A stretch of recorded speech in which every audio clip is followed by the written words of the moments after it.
Assalamualaikum warahmatullahi wabarakatuh. Perkenalkan, nama saya Muhammad Jalindin.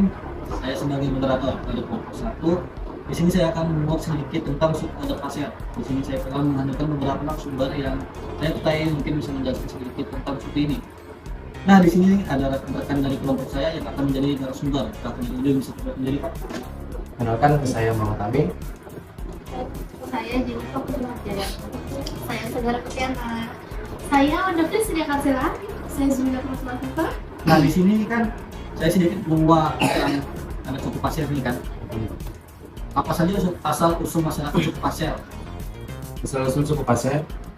Pasir adalah sebuah kerajaan yang berdiri pada tahun 1516 di sekitar abad ke-5, Kalimantan bagian selatan, yang sekarang menjadi daerah Pasir. Daerah ini terbagi dua bagian, yaitu bagian timur yang merupakan dataran rendah, landai hingga bergelombang memanjang dari utara ke selatan, lebih melebar di bagian selatan rawa-rawa dan daerah aliran sungai. Nah, zaman dahulu berdiri sebuah kerajaan bernama Padang Kero dipimpin oleh raja bernama Nuas. Setelah pemerintahannya diganti oleh anaknya bernama Mandan. Setelah Mandan meninggal, dunia digantikan kembali dengan Tapak Gulung. Kemudian dilanjutkan oleh Slendo Tuo, Dato Tuo Putih Songkong, dan yang terakhir Raja Tondoi atau Nalau. Di masa pemerintahan Nalau terjadi perang sekufu yang berkepanjangan dan akhirnya Nalau menyerahkan kerajaan pada anaknya bernama Sumping. Di masa pemerintahan Sumping, suku Pasir mengadakan sesembahan pada para dewa dengan mengadakan belian selama 40 hari 40 malam. Di saat malam ke-40, di istana kerajaan beserta raja dan rakyatnya hilang tanpa bekas. Setelah kejadian itu, diangkatlah Andir Palai menjadi raja dengan pusat kerajaan di Lembok. Jadi itu ya asal-usul masyarakat suku pasir. Nah, apa saja mata pencaharian masyarakat pasir atau mengetahui? Mata pencahariannya ada nelayan dan petani. Nah, masyarakat suku Pasir yang berada di wilayah pesisir pantai atau sungai muara, mata pencahariannya adalah sebagai nelayan yang kemudian hasilnya biasa dijual di pasar-pasar tradisional. Sedangkan masyarakat suku Pasir yang berada jauh dari pesisir pantai atau muara sungai, mata pencahariannya adalah sebagai petani dengan memanfaatkan lahan untuk dijadikan ladang untuk berkebun dan bersawah. Hasil dari nelayan yaitu adalah ikan, sedangkan petani berkebun dan bersawah. Contohnya berkebun jagung, singkong, umbi-umbian, kacang-kacangan, serta sayuran dan padi di daerah Longkali, Toyu, Sepaku, dan Cimpari. Jadi itu mata pencaharian masyarakat pasir. Ya, betul. Tradisi dari ritual suku pasir itu yang kayak apa sih? Oke, saya yang menjawab ya. Oh ya. Untuk tradisi dan ritual pasar itu memang dilangsungkan sampai saat ini ya. Karena dalam masyarakat suku Pasir itu masih ada beberapa tradisi dan ritual itu yang dilangsungkan sampai saat ini karena masih kental sekali adatnya di sana. Jadi mereka melakukan hal tersebut itu untuk menghormati roh leluhur, mengusir roh-roh jahat, kemudian untuk pengobatan, ritual bayar salah, ritual bayar hajat, ritual lilis kursi, sama upacara pengantin dan belian. Ada apa aja sih di tradisi dari suku pasir ini? Untuk saat ini itu di Penajam Pasar Utara sendiri ya, yang pernah kami datangi, ritualnya itu ada ritual adat Nondoy, kemudian ada Besoyong, dan ada festival yang sampai saat ini itu masih dilaksanakan, itu festival adat Guen.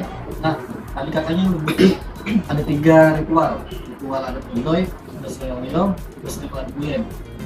Ritual adat Nondoy itu yang kayak apa sih, Kak? Ritual adat Nondoy. Oke. Jadi ritual adat Nondoy ini adalah sebuah ritual adat yang dilaksanakan setiap tahunnya, yang rutin dilaksanakan di Penajam Pasir Utara.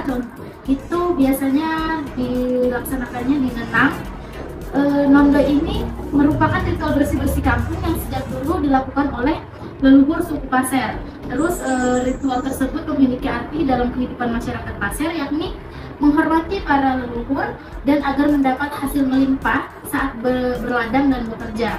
Kemudian ritual ini tuh juga biasa digunakan untuk pengobatan orang sakit, untuk mengusir roh-roh jahat, atau membersihkan kampung, yang dilakukan selama 7 hari 7 malam menggunakan berbagai sesaji atau pernak-pernik unik yang dipakai untuk ulung dan ibunya. Jadi itu yang dinamakan ritual adat Nondoy ya, Kak? Ya. Terus ritual Besoyong itu yang kayak apa, Kak? Nah, kalau Besoyong sendiri itu sebenarnya adalah bacaan mantra, nyanyian mantra. Jadi menurut Asal katanya besoyong berasal dari kata soyong yang artinya mantra. Besoyong biasanya dilakukan oleh para dukun dan mulung yang dalam upacara berlian itu mampu mengucapkan kata-kata mantra-mantra tersebut. Nah, untuk beberapa ritual adat yang ada di suku Pasir itu selalu menggunakan besoyong karena harus ada yang mengatakan mantra-mantra besoyong tersebut. Tadi kakaknya menyebut besoyong itu baca mantra dan dukun. Apakah sampai saat ini mantra dan dukun itu masih ada di suku Pasir? Sampai saat itu masih sangat, karena Penajam Pasir Utara dan Kabupaten Pasir itu masih sangat kental dan lekat sekali dengan suku Pasir. Jadi orang-orang suku Pasir itu masih menggunakan mulung-mulung tersebut untuk membacakan mantra-mantranya ketika ada orang sakit, ketika untuk membersihkan kampung. Ini juga besoyong ya. Terus festival adat Buayan itu yang kayak apa, Pak? Nah, festival adat Buayan itu adalah sebuah perhelatan hari raya kebudayaan masyarakat Penajam Pasir Utara yang pertama kali digelar itu pada tahun 2016. Kemudian pernah vakum 2 tahun karena kasus COVID kemarin kan, jadinya nggak boleh ada keramaian, jadi festival dihentikan. Festival adat Buayan ini sendiri itu biasanya ada penampilan tari-tarian, ada pembukaan bazar-bazar makanan, terus pameran baju-baju adat, pameran lembaga-lembaga adat itu juga bergabung dalam festival tersebut. Oh, jadi itu festival adat Buayan. Iya. Tradisi ritual suku Pasir, ritual Mondoy, besoyong, festival Buayan itu sudah. Nah, unsur-unsur adat Pasir itu kayak apa, Pak? Unsur-unsur adat Pasir, unsur-unsur yang ada Pasir itu ada bahasa jelas, kemudian ada pakaian adat, rumah adat, agama, dan makanan-makanan adat. Bahasa apa yang digunakan saat ini katanya ketahui? Untuk bahasa sendiri dalam masyarakat di suku Pasir itu namanya kita bahasa Pasir, melekat itu udah ubah lagi karena memang masyarakatnya menggunakan bahasa Pasir. Nah, di suku Pasir itu kan ada yang namanya rumah, sama pakaian adat, makanan, pakaian dan itu yang kayak jadi menjelaskan, Pak, langsung Saya semuanya. jelaskan satu-satu ya. Ya. Kalau untuk pakaian adat sendiri itu dalam suku Pasir ada yang namanya baju koko tengkolos langkor walin. Nah, untuk propertinya sendiri baju ini tuh biasanya terbuat dari kulit kayu asli. Kemudian bagian depan kadang mungkin untuk baju adat yang digunakan oleh perempuan itu menggunakan kulit ular asli. Kemudian di bagian kepala itu mereka biasanya menggunakan bulu burung endang atau bulu burung merak Kalimantan. Tapi dalam keadaan terdesak biasanya mereka merangkai janur untuk digunakan dalam kepalanya. Kemudian mereka pakai kerincingan di kaki kalau misalnya memang ada upacara-upacara adat. Kemudian untuk properti sendiri itu biasa mereka menggunakan mandau, tongkat, tombak, seperti itu sih. Dan untuk resminya mereka dalam upacara adat, misalnya berlian itu kebanyakan kepala sukunya itu menggunakan kalung yang terbuat dari rangkaian-rangkaian taring babi sama manik-manik Kalimantan.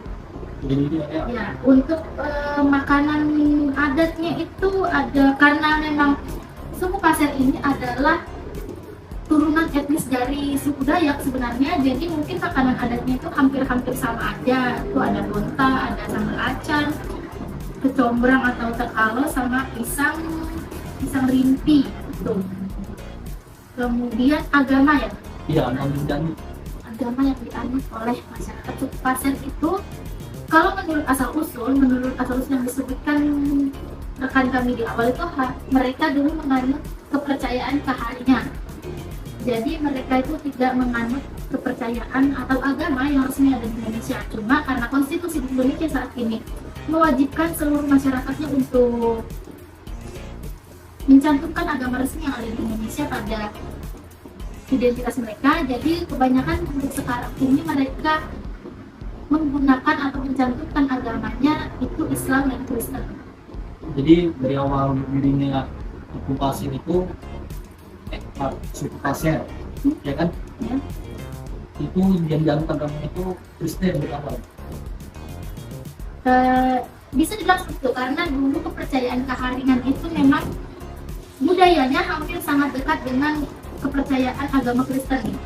kebanyakan jadi di suku-suku pedalaman yang saat ini, misalnya yang ada di Muara Toyo itu sama di Stapu yang dekat dengan titik nol ibu kota baru itu, mereka sekarang banyak menganut agama Kristen karena memang budayanya itu sama, keharingan hampir sama dengan budaya Kristen itu. Karena kalau untuk yang udah Madya, di masyarakat Madya yang udah bergaul dengan orang-orang lain itu, mereka menggunakan biasanya agama Islam. Budaya kayak beragama. Iya. Untuk hukum adat tadi juga ada dibahas ya? Tidak. Nah sekarang ini kan, ada nggak hukum adat yang masih berlaku di dalam adat masyarakat? Berbicara tentang adat, hukum adat. Iya. Jadi kalau kami berbicara tentang hukum adat, adat itu sendiri kan adalah suatu kebiasaan. Jadi kalau misalnya hukum adat itu sifatnya itu mengikuti masyarakat. Jadi untuk adat apapun, suku apapun itu pasti ada yang namanya hukum adat. Untuk saat ini suku Pasir sendiri itu ada hukum adatnya yang berlaku. Jadi gitu ya, adat pasir ya. Nih, langsung dijamu juga makanan kan? Ya, Ayo, sih. jangan malu-malu. Ya.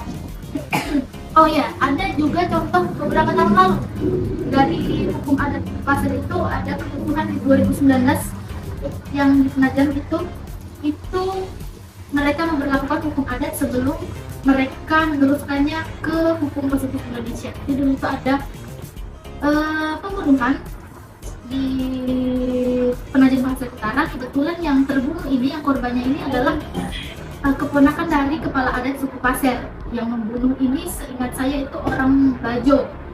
Jadi setelah itu mereka melakukan kerusuhan karena tidak terima kenapa keponakan ini dibunuh padahal tidak salah menurut mereka. Jadinya mereka meminta pertanggungjawaban dengan membakar pelabuhan Penajam Pasir Utara. Setelah itu mereka meminta hukum adat dengan meminta 3 ekor kerbau kepada keluarga pelaku. Setelah itu baru mereka melakukan hukum positif Indonesia, memenjarakan pelakunya. Begitu ya kan? Itu juga sempat viral kan? Ya. Sempat viral di media sosial masalah yang pembunuhan yang tak tadi dia. Nah, itu tadi sudah dijelaskan ya kan? Sekarang apa saja lembaga-lembaga adat yang ada di dalam suku Pasir?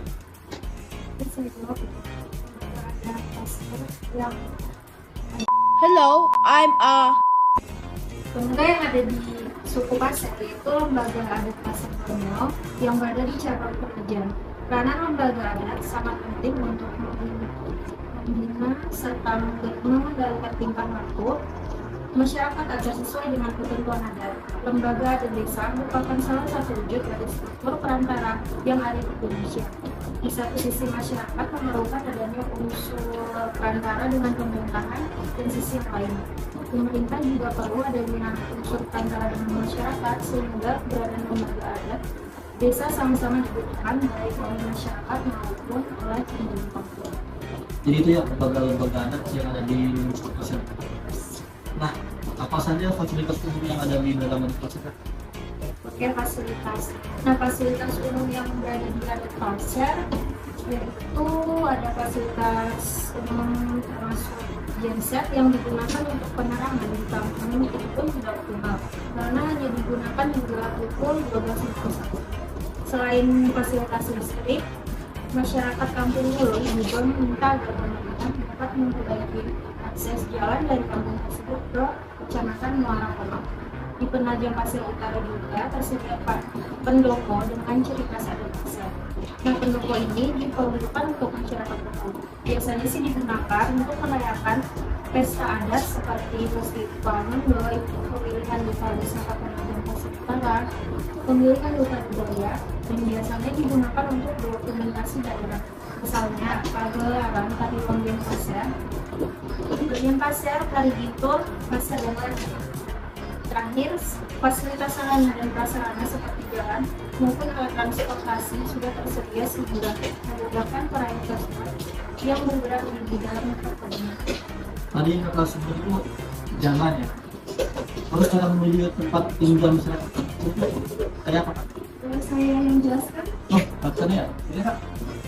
masyarakat suku Pasir berdiam di beberapa wilayah di Penajam Pasir Utara di Kabupaten Pasir.